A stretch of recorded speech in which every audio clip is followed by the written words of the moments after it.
নেত্রকোনা বিরিশিরির একটা নাম, হয়তো বা বিরিশিরিতে আমরা কিছুই দেখতে পাই না, দেখতে পাই নেত্রকোনার সেই বিজয়পুরের চীনামাটির খনি। আরও একটা খনি আছে তার থেকে 2 কিলোমিটার ভিতরে, যেটা আমরা কেউ দেখি না, অনেকেই ওখান থেকেই চলে যাই। কিন্তু এই জায়গাটা হচ্ছে ওইখান থেকে আরও অনেক বড় ভিউ, এটা হয়তো অত পরিচিত নয়। আজকে আমি ওই জিনিসটাই আপনাদেরকে দেখাবো, এইখানকার অবস্থা চূড়া থেকে যা দেখা যাচ্ছে।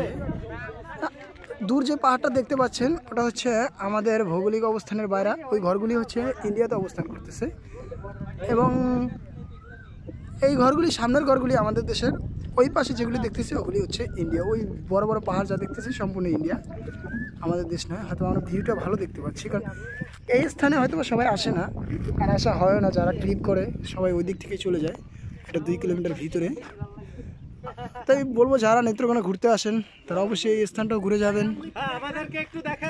আমাদের সাথে ইটিভির সাথে অনেক মেম্বার আছে যারা ইটিভির প্রাণ, সেই ইটিভির প্রাণদেরকে নিয়ে আমি ঘুরতে এসেছি এখানে।